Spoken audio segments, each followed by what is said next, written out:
technical and psychological development in hurling, and I'm very pleased to welcome Damien Quigley, who made the journey this morning by travel from Wexford to Offaly. From Wexford. Damien currently is teaching adults in Wexford Town. He also runs a full-time GA coaching and administration course. He's taught PE for 10 years in Offaly. I know him, he's part of the Ulster tutor group that would meet ourselves in Ulster. He's coaching officer in his local club, Rapnure, and as well as that, he also trains the under 16, under 18, and under 21 hurlers. So that's a lot of time in his hands. Yeah. I'm going to pass. David, we're going to go for about roughly around 45-50 minutes, and there'll be an opportunity for questions at the end. Right, folks, how are you doing? All right, just to start off with, I suppose my role here is technical and psychological development in hurling, but as much as possible, I'm going to try to tie it back into thinking coaches make thinking players. Okay, and as much as possible, my aim is to make it as practical to you on the ground as possible. All right, otherwise it means nothing. All right, so to start off with, I'm going to try to link technical and psychological development. First of all, what are they, and then what is the link between both of them, and what does it mean for us coaches on the ground? So the aims of the session are as follows. Okay, define technical development in relation to us as coaches. Define psychological development in relation to us as coaches. Explore how we learn new skills. That's central to your technical development. Alright? And it's important for us as coaches to know how the kids are learning these skills, how the teenagers are learning these skills, how the adults are learning these skills. If we don't know that, we can't empathise with what they're going through. Right? So that's hugely, hugely important. Right? We also, what are the practical implications of the first three to coaches? And then finally, examine the relationship between technical and psychological development and what it means for hurling coaches.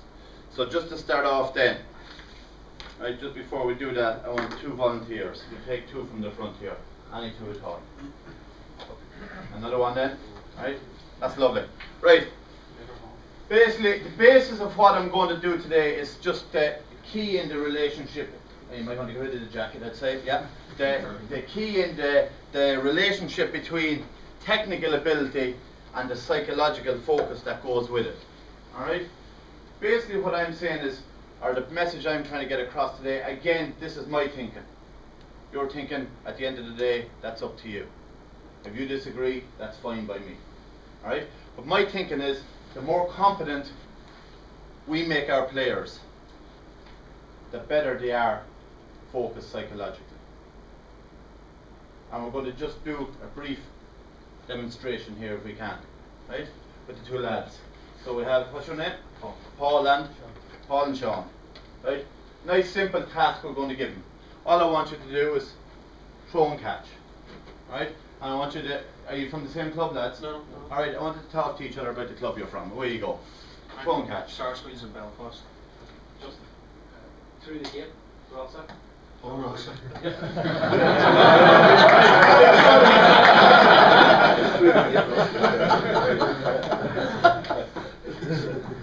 Right, good stuff, lads.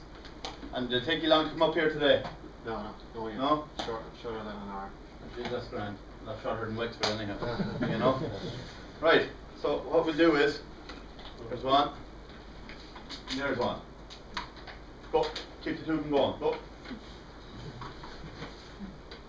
And have you been at this before, lads? Yeah. How often? All the time. All the time. Where was the hell last year? Pardon? Where was the hell last year? This here, I think. Here. Alright. Okay, and we'll just keep that going, get the 2 balls going. Now this time what I want you to do, keep the 2 of them going. Both, hold it for a sec. Keep the 2 of them going, bring it in a little bit. Keep the football going, just keep passing on the ground at the same time. Alright, this can be done by 5-year-olds. Okay? Go. Who would you go to in the morning? Who'd speak? What speaker did you go see in the morning? What speaker did you go see in the morning? Psychologist. Alright, Alright, good stuff, good stuff. Alright, basically, what did we learn from that? The sausages are better than us. Alright, what did we learn that we didn't know coming in? What would you take from that little experiment? There's only so many things you can do at one time. There's only so many things you can take forward. Exactly. Right? We overloaded the senses, basically, is what we done. Right? We just gave the players overload straight away. And why I kept talking to him was to see could they deal with it. And could you? No, up there. Yeah. The more things were brought in, the less able they were able to give me information on the way back. When you started, you were telling the club and everything like that, and then all of a sudden there was balls coming, you stopped talking, pull the ball, and then you talk for a second, and then concentrate back on the skill again. Alright? Why were they able to throw one ball over and back? And there was no trouble and they were able to talk away. Why was that the case? There's only one object, is concentrating. Right. So, why would that make it easier?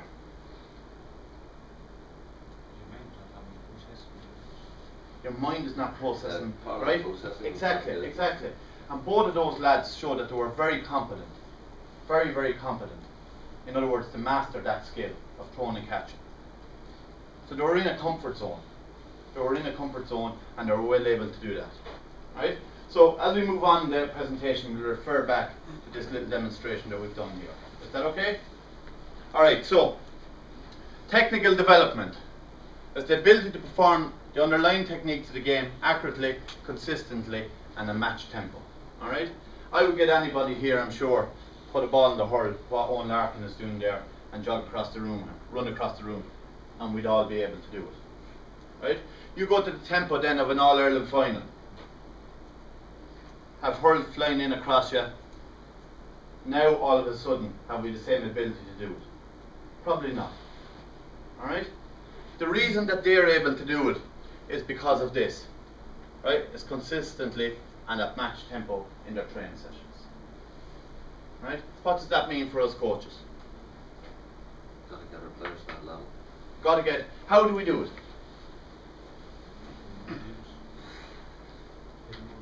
Play more games. Okay, yeah, that will help. What kind of games? Will help. Yeah. Match type games. Okay. Condition games to work on what you're wanting to work on. So there's a huge element of what we need to do here. We need consistently making the right decisions at the right time at match tempo. So that's what I'm trying to bring to the boys. If they're doing it at their own speed, they're doing a skill that they're comfortable with. It's very same as increasing the pressure in a game. Once the pressure is increased, they're out of their comfort zone. Exactly as the two lads were here. Once the extra ball went in, they were out of their comfort zone. So now even the most meaningful of tasks as talking became a difficult thing. The concentration patterns became different. Right? The more competent I am, the better I'm able to produce a skill. So if I'm not competent and the ball breaks there, I'm going to have to put all my time into that, ball down, up, and now look, see what's going on. The competent player, hurl down, ball hand, and they're scanning the whole time. Alright? So they're scanning the whole time, they're constantly watching, what am I doing next, what am I doing next. Alright? Psychological development then, the ability to maintain focus on the here and now. Right? That's what I asked the lads to do. The here and now. Concentrate on nothing else. Throw, catch, kick. That's all they had to do. I don't mean all lads, but that was what you had to do, okay? And it is difficult. Alright? Regardless of internal and external distractions.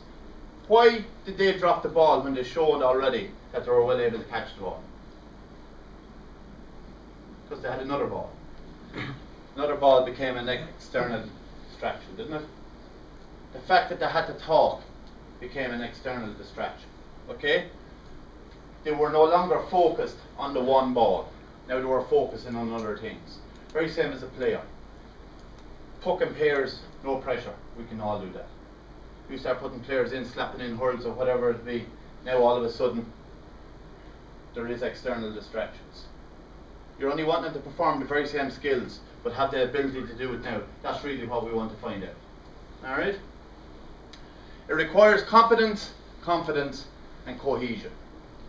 So you, as a coach, must develop those three things. Right? And I would say that's probably the main one, competence. If you develop competence, everything else flows from it. Everything else flows from it. right? And that's what we're going to try go and see. Can we see that? All right? So how we learn new skills. This is a learning process for every individual. When players practice new skills, the brain seeks the following 4 types of information. Even if it's a skill that they've done 7, 8, 9, 10 times, when they go do it again, this is what happens. You don't consciously say these 4 things, but it actually happens. All right? First one, you analyse the condition of the environment and the position of the athlete. Okay? So basically, if I'm doing a sideline cut, what am I analysing? What's the condition of the environment? What's the major one for a sideline cut? The grass level. So straight away, why do all players look for the same kind of a grass surface in order to take a sideline cut? Maybe they've never been told to do that, but what they've done, they've examined the condition of the environment prior learning. Alright? 2, demands of the movement being performed. So what demand was it put on me as a player to do that movement? What did I have to do? And I'm constantly relating that back. Even though I'm not thinking about it, I'm constantly thinking, right, I put a line ball down and I mishit it. Right, I know I have to change something. Usually the something is what? For a line ball, what usually goes wrong? Very same as a golfer's problem. Take your eye off the ball, they're nearly looking where the ball goes beforehand. You know this thing, if someone comes up to take a line ball and misses the ball, hits the ground before it, it's usually the head is raised. Very same as a golfing. And if you look at, you're talking in hurling, as opposed to golf you have ultra professionals and they have a professional coach every time they come off their 18 holes, where you're coaching 30 lads 10 years of age, and you're to do all that, where these professionals, multimillionaires, have a one-to-one coach, and the ball isn't even going to be moving in the game. There's no one going to be hooking them when they're taking the swing, but they still need that level of coaching. So you as a coach are way ahead of any other coaches, if you ask me. Way ahead. Alright? 3, the consequences as perceived by the senses during and after the movement. So basically what I'm saying, I put the ball on the ground, come up, strike the ball. I know, my senses tell you, ball dribbled 5 yards. Straight away, that's feedback to me, bad shot. A lump of grass, that size comes out in front of it. Straight away, the senses tell me that's wrong. What else, what other major sense do we get? You know, when you hit a sweet strike in hurling, you don't even have to look where the ball goes. You know, don't you? It's kinesthetic, it's back up, comes back up the arms, the feeling of it. Why? Because you've done it so many times before. You should have done it before, so many times before. That's another sense that we learn, okay? So there's 3, and the final one then, comparison of the actual outcome with the intended outcome. So if my aim was that sideline over the bar and it goes over the bar, I'll go check. Everything I did there, from 1, 2 and 3, I want to redo that every time I take a line ball. That's the learning that's happening inside me the whole time. That learning is happening inside me the whole time. Again, if I miss it completely, I have to try go back up here and say, right, the actual outcome was nowhere near what was the intended outcome. Now I need to change 1, 2 and 3. I need to change something along the way. What do I need to change? Was it where I placed the ball? Alright? Was it my body position? Was it the senses perceived something that wasn't there, that I thought was there? Whatever it may be. Alright? So, moving on. 3 stages of learning. The mental, the practice, and the automatic stage. Right? Again, I'm going to tie all this back into hurling. I'm going to give you the mental stage. We're going to take a child walking. First time. What does the child do the first time he goes to walk? Falls. Okay, what does he do the second time? Falls. Right, he'll do it for 1,000 times. I won't go through them all, okay? He'll do it for about 1,000 times. Imagine if his parents said the first time he fell, I don't want to see you walking again. Right, why? Have you ever seen a kid go strike a ball and the coach says, don't miss the ball. Keep your eye on the ball, hit the ball, and he misses the second time. Straight away, if he misses a 3rd time and the coach starts saying 3 times, will you hit the ball? That's not the coaching that child wants. Right? That's not the coaching that child wants. But it happens over and over and over and over again. Right? That child needs to be allowed to make those mistakes. Very same as a child walking for the first time. He needs to fall. He's doing those previous 4 things every time he does it. It's called the mental stage because he's thinking. Loads of errors associated. The practice stage is he's 2-3 steps in. Now all he wants to do is walk. Even though he's not capable of it. He's still falling. But what he's doing is moving away from the mental stage into practice stage. It's loads of trial and error. Refining these movements and so on. Again, we'll bring it back to a coach in a minute. And then the last one then is the automatic stages. He can do it in his sleep. Right? Is that okay? If, for example, alright, I take this ball here, right? Catch. Right? Right? So you didn't even actually think about it. Your hands just went exactly to where the ball is coming. Why? You've done it thousands and thousands of times before. Right? You do it thousands of times before. Alright? So, the mental stage then, the objective is to understand what to do to perform the new skill. When the boys couldn't talk, the reason you couldn't talk was because you're too much concentrating on where do I put the hand. You're actually trying to make a motor plan for yourself. So if you're developing new skills into players, they're going through that process too. You have to allow them to make those mistakes. You have to show empathy and say, good man, look, that's it, you're trying it, keep trying it. If a child is making it, an adult, whatever, if they're not making mistakes, they're not trying. They're staying in the comfort zone. They have to make mistakes to learn new skills. Alright, have to. And that is your role as a coach, to allow them. Right? Don't go down thinking if you come out of it today and I'm trying to hoop with an under 12 team and I come out of it and feckin' none of them have it. Does that mean I'm a bad coach walking away? I hope not. I hope by the way I've related to them, they say, geez, at least we're able to go down the next day again and we don't mind making mistakes. Because the coach doesn't mind us, he's happy with us making, he knows we're trying. Alright? Searching for a mental plan of the correct technique. Like the boys here with the ball over and back. Correct technique. And it is difficult to get it, isn't it? I guarantee we kept the boys at for 5-6 minutes, you would start getting every single one of them and not dropping them at all. It happens that quick. Because what they're at their age, they're building on prior learning. Well, we've done something like this before, so we just have to change that a little bit. And that's what we want. We want kids to play games.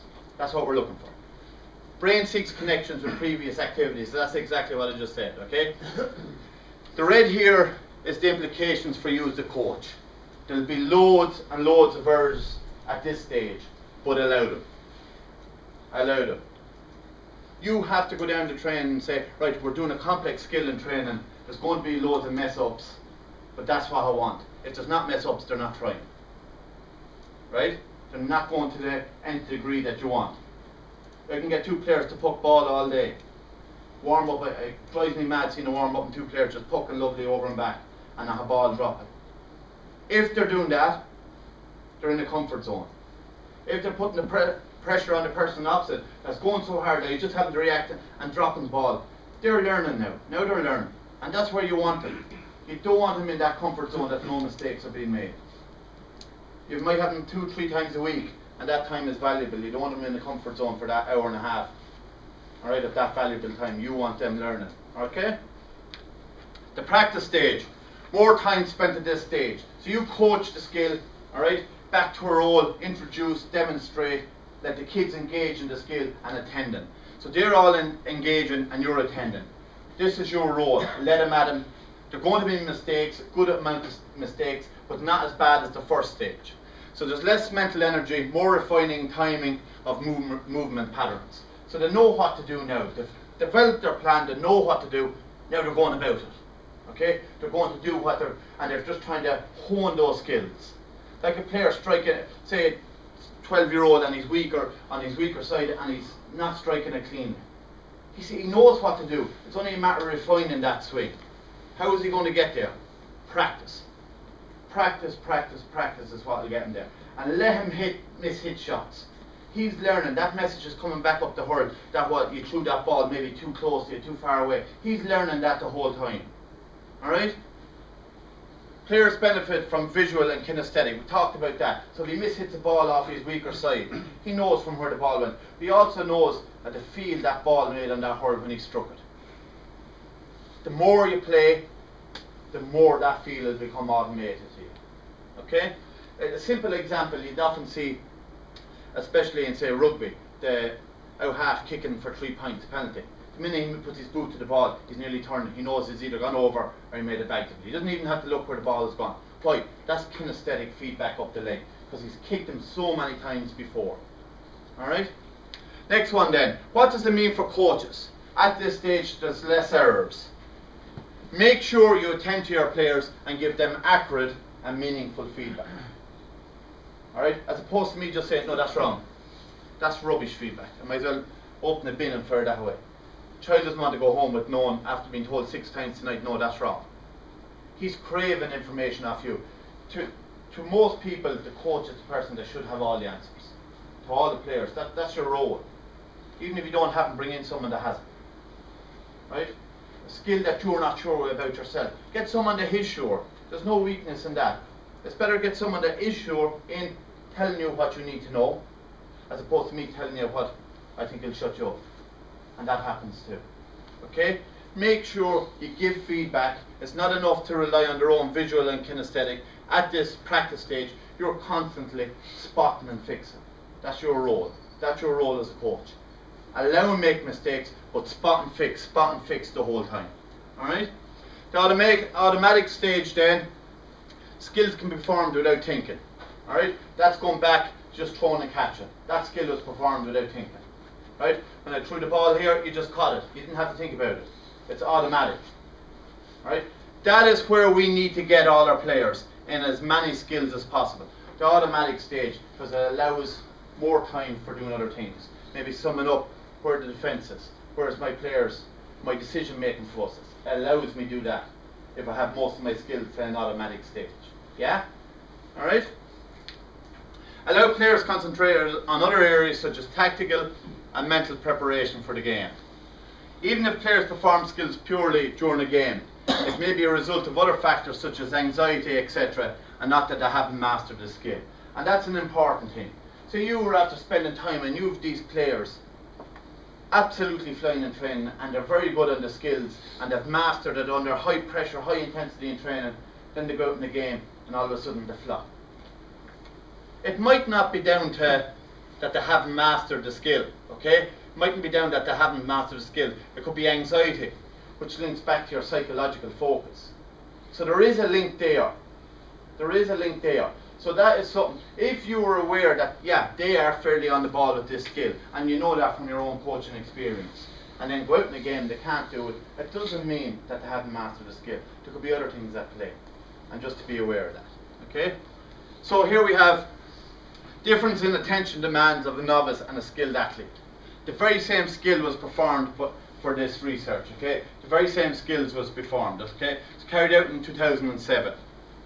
Basically, a beginner needed this much attention demand, to perform the same skill as this person needed. Just that little attention demand there. So it was a ball handling skill.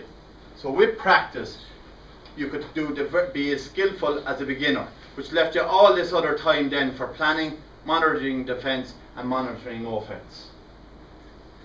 Alright, it gave you that much extra time.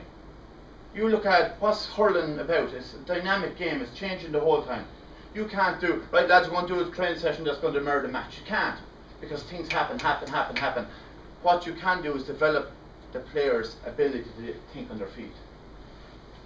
And that's what you have to be thinking of. You have to develop the player's ability to think on their feet at all times. So the more skills you get them, right, you'll be reducing this down to this. So they're only using a part of their brain to do the skill, because you've worked on their skill development from a young age. Alright? Next one then, what is the implications of what we're after going through for the coach? Right, the implications are as follows. Get players competent with their skill. More time left for tactical decision making during games. Okay? Again, depending on the skills you're doing and the age of the children or the age of the adults, whatever, you must start from non-competitive into competitive, into game-based. So there's a place for drills. There's a place for you standing and explaining. There's a place then for games. That's ultimately where you want to get into a 15-a-side game and you're able to master the skills there. It's no use being able to master in a drill setting and then can't master come a match setting. That's where you're wanting to get to. Is that okay? Next one then, create a large amount of different scenarios during training to help make the correct decisions in the game. Variety is the key. Nothing worse than going down to the hurling field and you see the cones lined up and you know what the training is going to be. You'll be fit to get in the car and just drive home. Alright? Have many of you ever done a session like that? Have ever coached a session like that? I have. Yeah. Totally honest. And now looking back on it now, I'd shoot myself. Because I would definitely feel I would be bored given that session. I would be bored personally given the same session over and over again. Alright? And why did I do it? Because I thought it worked brilliant the first night I done it. Then I thought it was going to work brilliant the second night, and the third night, and the fourth night. But the players, maybe they got 2 nights away with it for 2 nights. But after that they just, alright? Variety is the key. There's many different things. Keep your players thinking, keep your players thinking. That's what you need to do. Alright? Again, we're going back to thinking coaches is thinking players. So if you're organised in advance, right, and you're thinking about what you're going to do, you will have players that have to think because you've put training in that game, in that reality, okay? Training needs to mirror match scenarios, not all drill based. Okay? So match scenarios, 2-on-1, 3-on-1, 4-on-1, whatever it may be. How many times see a session there, even down home, and maybe a senior session, and for whatever reason, lads tied up or whatever, they might have 12 at training. What do they do? 12 at training, what do you do? Backs and forwards. And what are the lads just running constantly? All of a sudden you have your half forward line on about to 21 and the full forward line in on the edge of the square. Right? And ball just comes in, goes out, comes in, goes out, comes in, and what happens? No benefit whatsoever. No benefit whatsoever. Where you're working with 12 players, that's your time to really, you're getting, look at the coach to player ratio. If you have 2 coaches there, that's 6-to-1. That's a massive ratio for you to work with. That's a huge advantage to yourself. So what do? You come up with alternative games. Maybe something like leave your 5 backs in there, right? 5 backs and 7 versus 5.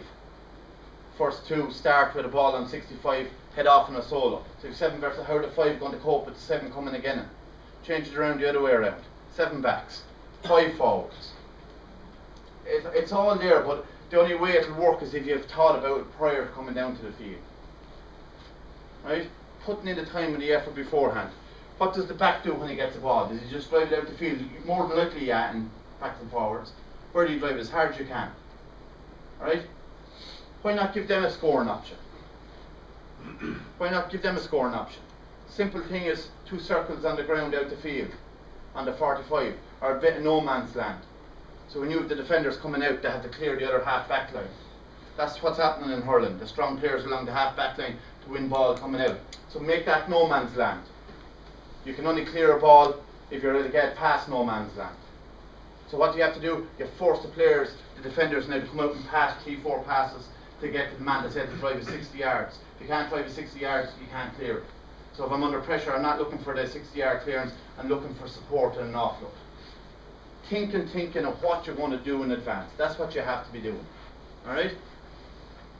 Match tempo required in training can be difficult. Alright lads, I'm just going to put this open to you. How would you get match tempo in a training session? How would we go about it? Short games, exactly. Rather than, right lads, we're playing for 25 minutes and then we'll have a water break. Right, 8 minutes, 10 minutes, 12-minute games. And really ratchet the intensity up. Right? Massive intensity. Rather than playing into your traditional goals, maybe goals only, 3-sided goal, that once the ball goes in one side, it's not how you play, you just play on. An awful habit of a cornerback going back after lad gets his score away and your man is nearly giving up 5 yards away. But if he knows he can score, run around the other side and score again, he has to keep going. Loads of little things like that that keeps lads tuning in. That's what you want. Small-sided games are brilliant for intensity. 30 seconds, 60 seconds, 90 seconds. If you have 3-on-3 in a small gridded area and they're working keeping possession, that's massive. Bring that to 3-on-3 up to 6-on-6. Your 6-on-6 now is getting closer. 9-on-9, 12-on-12, and eventually 15-on-15. And to keep that intensity on 15-on-15 is your aim. And it's very difficult to do. Very difficult to do, to keep that match intensity. Right? Question players. Get them to find answers themselves. Massive. Right? And this is another problem that I would have had personally. I felt being a coach, I was going in and I was giving all the answers. What happened? You were let do it. I was let do it. But another thing, come match day, they expected me to have all the answers as well. That wasn't no help to them during the game. Game going on and the far corner forward gets the ball and you wonder nearly, usually I shout to tell him what to do in training, or all of a sudden I started to realise myself I had to step back here. Alright? Question him. What I mean by question him, if we're doing say a game in training, that someone else is reffing, I'm just floating around. So you make a decision with the ball, right? You're going through and you come out of defence, catch a lovely ball and coming down and you drive it and you drive away. Right, so straight away as you're running back out, mate, or the next time I get close to you, right, good effort, great catch, coming out with the ball, brilliant stuff, that's what we're looking for. But what were your other options? Other options, you come down the back line, grab a ball, from the 65 yard, you drive a ball, go for a score, goes wide. What else could you have done with that ball? Right, now straight away he's thinking, he could have done that. You can actively see the player the next time he's in a position will, number one, probably scan for the other options. If I tell you, you don't think about it. You don't come up with a solution yourself. And that's only a very simplistic case. Get the players to come up with their own solutions. Don't give it to them. There's an over-dependence on the coach if you're giving them everything. Do not give them everything. Make them come up with them. Make them come up with their own decisions themselves. Otherwise, you're spoon-feeding. You're not there in the match. Once they cross the line in the match, you're after giving them enough responsibility to do that. Alright? Praise performance, not outcome. Right? The last thing I wouldn't give out to you for driving the ball wide. I'd say, right, what did you do with it? Went for a score, brilliant. Another day that I go over. Okay, of course it would. Brilliant to get into position to drive on to do. If I said to him, I don't want you driving the ball, I don't want you going for a score. I want you go for a score from there, you're in the backs for a reason. Straight away. Right? All the wrong messages. Yeah? Right? What'd be wrong with him going for a score was the only option opened. The fact he'd have a wide might tell me I need to do a bit more work on target practice, and I'm taking the blame off the player. So if you're in a position to get a score, now you have the confidence to do so because you know the coach isn't going to bollock you. Alright? The other thing is, always, like I give a slight example with a young lad in goal under 16 last year. He was in a minor and under 16 goal. Minor semi-final, he dropped 3 into the net. Right? But every time he put the hand up and dropped them into the net, he came in off the field crying you. He said, no, it's our fault, we told you to put your hand up. That was the coaching that he's got since he started. Put your hand to the ball rather than putting the hurl. Put hand to the ball rather. And went down and he kept 2 clean sheets in the semi-final and the final of the under 16 and 1 ball by a point or 2. But if we'd bollock him for doing that, he'd guarantee you he'd have put the hurl up. Right? So you have to take the blame from yourself. If a young lad, or anyone, even an adult player, trying to do the right thing, that's all you can get. Everyone's going to make mistakes, but if they try the right thing, that's all you're looking for. Right? If you give him the confidence, like if he's there under the ball and he knows, well, I'll put my hand up and it drops in, the coach is going to kill me, straight away he'll put the hurl to it. True, wouldn't it? Well, I would anyhow. Alright? But if he knows I've put the hand to it and it goes in, at least I've done the right thing. Now he's a lot. He knows I'm not going to give out. He knows the rest of the lads over they're not going to give out. He knows that that's what we're looking for, to get him to the next level of coaching. Alright? So that's where you have to praise the performance, not the outcome. He made the right decision, it just slipped off his hand and went in. Can happen to anyone. Alright? Don't make all decisions in training. Involve players, you won't be making them in a match. Again, like what we've discussed already. You cannot take control of a full training session. Right? Different games, 6v4, 6v5, 6v6, all in the same training session. You're constantly changing the dynamics of what's happening. And many people are coming at you with the ball. Well, if there's 2 spare men, that's very different than 1 each, because we've only picked up 1 man each. Now we have to cover between 2 men. Alright? So the dynamics are constantly changing the whole time. Changing training patterns, make players think. Alright? Traditional thing now, I could say the first night training is back fully with all the teams come summer. I can tell you which teams will be on which pitches, which ends of the pitches, and I can tell you nearly what are going to happen. That's my club. Would that be common for every club? Yeah? If there's 12 at training for the seniors, I know what goal they're going to be shooting into. Yeah? Change it around, vary it. Right? Sometimes when they come down, they expect to be trained there. Bring them off somewhere else to train. Train at the back of the goals. Train on the training area. Bring them indoors when they're expecting to be outdoors. Vice versa. Refreshing the thing, keeping them thinking. And that's what you're looking for. Alright? Intensity, intensity, intensity is the key. Right? Don't ever have a player slow down to perform a skill. You're coaching slow players if you do that. Right? Again, that'll come back from me. A low ball being driven in, the cornerback comes out, and he slows down to control it and goes on again. And I'd say brilliant stuff. Next time I'm shouting at him, don't slow down to control it, don't slow down, and he drives out over, full pace, and the ball gets in and the lad sticks in the back of the net. And straight away the coach says, would you effectively slow down and control it? But that's what happens. Alright? I'm coaching slow players. I'm coaching slow players. Keep the intensity up. Keep the intensity up at all times. Try to get your players, cornerback should be going at that as fast as he can. The ball breaks down, your first touch, if it's not going to be into the hand, ball into the hand, it's out in front of you that you're following after. But you don't slow up to do that. If they're slowing up in training to do that, I guarantee you the ball won't be waiting. So if he slows like that, corner forward comes out, just puts a hurl to it, 5 yards, the other lad is standing, and he keeps his sprint going. Keep constant speed is the key. Alright? The link between psychological then and technical development. Right, so an ability to perform a skill, how are people going to have an ability? It comes from me as the coach, it comes from you as the coach, and then it comes from their practice. Right? So we need to make our players competent. That's the first thing we need to make it.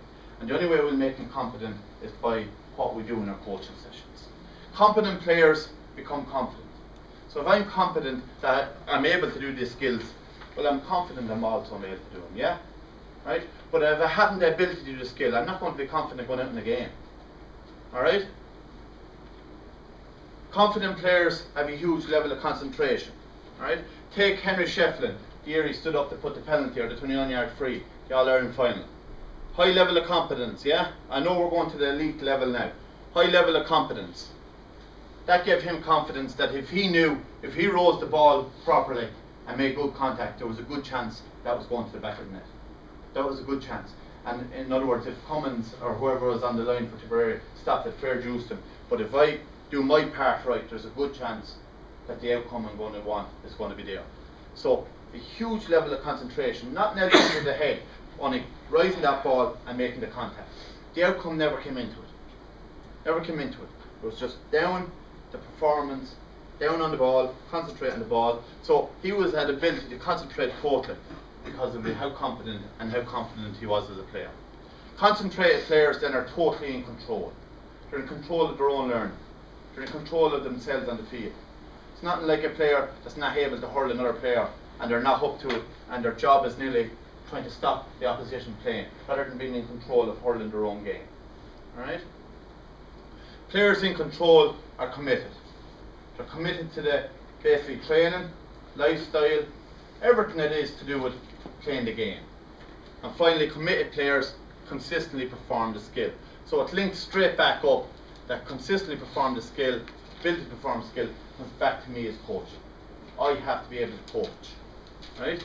Gains for technical and psychological development. Just a few little games or things you can do in a training session. One of the big ones I do is a game called Mayhem. Use it indoor, basically using that as the ball. Right? It's the first touch balls. The reason you can use it outside as well, the reason is they don't travel very far. Load your players. So in a small area, I suppose you'd have, say, 40 yards by 20 yards. You could have 10, 12 aside. Whatever way the ball comes at you, you just have to double on the ball. So you have to readjust your body to strike that ball. You don't stop the ball and set the ball up. Whatever way. It's fairly hectic in there. But the amount of learning that they're getting, where will it come into play? A breaking ball in a game. Quick. Why? You're able to change your body position to get onto the end of that ball. Alright? You can see the players, you're able to change your actual body position. Regardless whether it's coming behind the air, even if it's struck from there, I'm trying to add to it. I'm trying to send it back. Whatever way it's coming at you. Massive, massive game. The ball hits you, it's not going to hurt you. Alright? Any age group. Adults right down to under 8s. Right? Small-sided, we talked about the benefits of the small-sided games. 1v1, 2v2, 3v3, uneven numbers and so on. Tunnel work. Basically, 10 metres apart, tunnel, I take you on. You're the defender and I have to come at you. That's the coaching you get, nothing else. Now it's up to me to decide what I'm going to do to get by you. It's up to you to decide how you're going to stop me. The two of us go at you, right? So now we have an overlap. What does that put you, position put you with? 2 and then going at the 2 Now that's a different, and again I have to get by ye. How do I do it? It's all different thought processes that are coming into play, but it's also working on the technical elements of the game. Is that okay? Next one then, hand pass or strike. Simple game. Small area, if you receive a hand pass, you must strike the next pass. If you receive a strike pass, you must hand pass the next pass. Not only is it working for me, it's working for the players around.